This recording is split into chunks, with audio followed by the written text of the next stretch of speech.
तो guys one piece का chapter number 1142 हमारे सामने आ चुका है और इस चैप्टर में इतना कुछ रिवील हुआ है कि इस चैप्टर के बाद ओडा सेंसे का ब्रेक पे जाना काइंड ऑफ प्रेडिक्टेड था। तो चैप्टर के कवर पेज पे हम देखते हैं यामाटो को जो हुज हु को एक ही थंडर बगुआ में डिफीट कर देती है और उसके बाद चालू होता है मेन चैप्टर। वॉलरस स्कूल से जहां एक जाइंट स्नेक जॉर्मन गेंडर ने हमला कर दिया और जैसे ही वो एक बच्चे को खाने वाला होता है एक जाइंट आता है और उस स्नेक को बड़े से हथौड़े से चटका देता है। और फिर हम देखते हैं ये और कोई नहीं बल्कि सॉल है जो प्रिंसिपल से लेट आने के लिए अपोलोजाइज करता है। लेकिन क्लास चलते हुए अगर एक कबूतर भी घुस जाए तो बच्चे उसे भी स्पेसशिप की तरह ट्रीट करते हैं और ये तो फिर पूरा का पूरा सांप था। इसलिए उनके टीचर का बैडस मूव देख के बच्चों की कच्ची बस गीली होते होते बच जाती है। जिसके बाद हमें इंट्रोड्यूस किया जाता है कीरा को जो कि एक वॉलरस होने के साथ साथ इस स्कूल का प्रिंसिपल और तो और एक एक्स जाइंट पायरेट मेंबर भी है। तभी कीबा सॉल को अपनी जान बचाने के लिए थैंक्स करता और पूछता कि ये स्नेक एग्जैक्टली था क्या। तभी सॉल की दाढ़ी में से चॉपर नामी और रॉबिन बाहर निकलते और रॉबिन इससे पूछती है कि सनवर्ल्ड में भी इतने बड़े बड़े मॉन्स्टर्स हैं। तो सॉल डिनाई करते हुए बोलता है कि नहीं यहाँ पे नॉर्मल एनिमल्स होने चाहिए। लेकिन तभी सब लोग नोटिस करते कि पूरे स्कूल में ही वियर्ड चीजें होनी शुरू हो गई है क्योंकि एक वुल्फ नाम का टीचर इंजर्ड मिलता है और सारे बच्चों को अचानक नींद आनी शुरू हो जाती है। सॉल बचे हुए बच्चों से पूछता है कि बाकी बच्चे कहाँ है तो वो बताता है कि बाकी बच्चे लाइन बना के बीच की तरफ जाने लग गए और वो काफी वियर्ड था क्योंकि वो किसी की आवाज पर रिएक्ट भी नहीं कर रहे। तो सॉल बोलता अभी तो तुम कह रहे थे कि वो सब लाइन बना के बीच की तरफ जा रहे हैं लेकिन तभी हम नोटिस करते कि सच में बच्चे लाइन बना के बीच की तरफ जा रहे हैं वो भी गुनको का एरो फॉलो करते हुए which means holy knights are involved in this.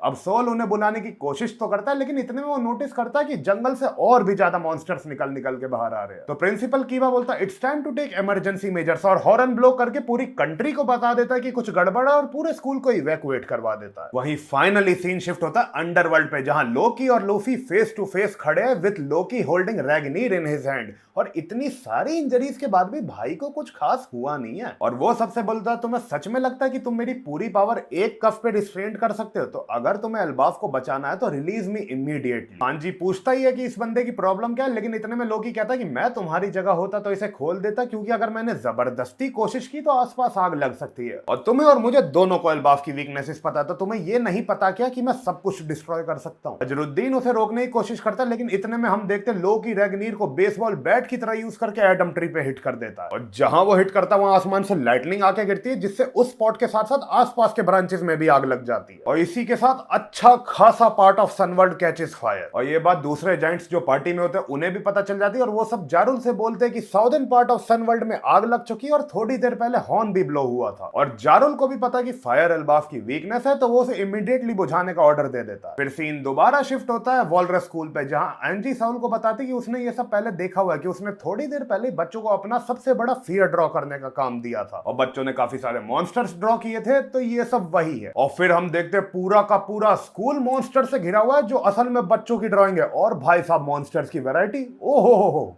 सब कुछ मिलेगा तुम्हें यहाँ पर। एक बड़ा सा ड्रैगन, हेलमेट वाला भालू, एक बड़ी सी चिड़िया, बिजली वाला बादल, भूत and some honourable mention souls जैसे एक बड़ा स्केलेटन सोल्जर्स, उसके साथ वुल्फ जो कि नॉर्स माइथोलॉजी में भी दिखाया गया, उसके साथ साथ लोकी और तो और ब्लैक नीका भी। वहीं दूसरी तरफ हम देखते हैं कि बचे हुए होली नाइट्स मतलब गुनको, सोमर्स और सेंट किलिंगम दूर से ये सब नोटिस कर रहे होते हैं और एकदम से किलिंगम बोलता है कि अब सब कुछ सेट, जिसपे सोमर्स उसे अप्रिशिएट करता और ये ड्राइंग को रियलिटी बनाने वाली हरकत इज डन बाय किलिंगम। अब इसकी पावर लोगों के वर्स्ट फियर को रियलिटी में बदलना है या भाई ने शाका लाका बूम बूम नो मी खा के ड्राइंग को रियलिटी में बदलने की पावर ले रखी है ये अभी भी मिस्ट्री है। लेकिन इसके बाद किलिंगम बोलता है कि इस पावर की टाइम लिमिट है कि जब तक ये बच्चे शिप में ना चढ़ जाए। अब तुझे लगता है क्या ये लोग हमें शिप पे चढ़ने से पहले रोक लेंगे? अब देख वो रोक पाएंगे या नहीं इसका मुझे नहीं पता लेकिन शिप टूटने के बहुत ज्यादा चांसेस है। अभी सब नोटिस करते कि गुन को बिल्कुल शांत कोने में खड़ी है तो सोमर्स उससे पूछता है कि तेरा सबसे बड़ा फियर क्या है और गुन को डरते हुए बोलती है Nika. And here the chapter ends और ऑब्वियसली अगले हफ्ते ब्रेक है, मैंने पहले भी बता दिया था तुम्हें। अब हो सकता है अगले हफ्ते हमें देखने को मिले कि क्यों स्कूल के कुछ बच्चे और गुन को अब भी नीका से डरते हैं। बट फिलहाल के लिए इतना ही। तो अगर वीडियो पसंद आई है तो लाइक मारो, चैनल पर नए हो तो सब्सक्राइब मारो और तुम मुझे इंस्टा पे भी फॉलो कर सकते हो, लिंक इन डिस्क्रिप्शन। बाकी मैं मिलूंगा तुमसे अगली वीडियो में, तब तक के लिए बाय बाय।